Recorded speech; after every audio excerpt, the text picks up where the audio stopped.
মিডিয়ার ভাইরা, প্রশাসনের ভাইরা, যারা যেখান থেকে শুনছেন সবাইকে জানাই সংগ্রামী সালাম, আসসালামু আলাইকুম। সংগ্রামী সাথী এবং বন্ধুগণ, হাজারো শহীদের পরিবার, লক্ষাধিক জুলাই যোদ্ধা, বাংলাদেশের মানুষ, সেই মানুষটার বিচার দেখার জন্য অপেক্ষায় রয়েছে। দেশের মানুষ যার ফাঁসি দেখার জন্য অপেক্ষায় রয়েছে। শেখ হাসিনাকে রাষ্ট্রীয় মর্যাদায় ওই ভারত 1 বছর ধরে আশ্রয় দিয়ে রেখেছে।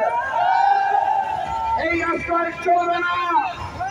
আমরা স্পষ্ট ভাষায় জানিয়ে দিতে চাই, ভারতীয় দূতাবাসের মাধ্যমে ওই দিল্লি সরকারকে জানিয়ে দিতে চাই, উনি হাসিনাকে ফেরত দিতে হবে।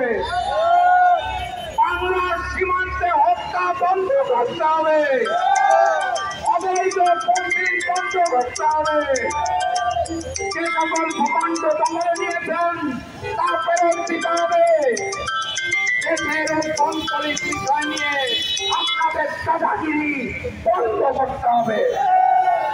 সংগ্রামী সাথী এবং বন্ধুগণ, আমি স্পষ্ট ভাষায় জানিয়ে দিতে চাই, জুলাই গণঅভ্যুত্থানের মাধ্যমে সেই নতুন বাংলাদেশ আমরা পেয়েছি, সেই বাংলাদেশে ভারতীয় আধিপত্যবাদ এবং ভারতীয় আগ্রাসন চলবে না, চলতে দেওয়া হবে।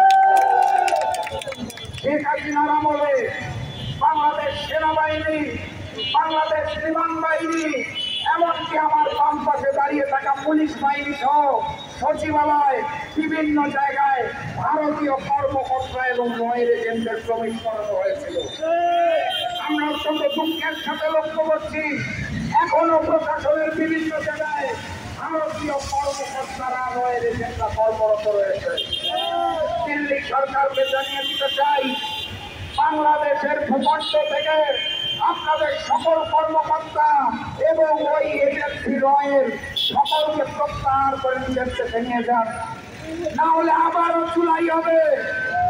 বাংলার শান্তিপ্রিয় মানুষ যদি অশান্ত হয়, শেখ হাসিনা পালানোর পথ পেয়েছে, রয়ের এজেন্টরা পালানোর পথ পাবে, আবারও চুলাই ফিরে আসবে। সংগ্রামী সাথী এবং বন্ধুগণ, আপনারা জানেন বিগত 3টা নির্বাচন ওই দিল্লি থেকে ফলাফল নির্ধারণ করা হয়েছিল। সামনে সেই জাতীয় নির্বাচন আসছে, সেটার ফলাফল দেশের মানুষের ভোটের মাধ্যমে হবে। দিল্লির ভোটের ফলাফল আমরা মানি না।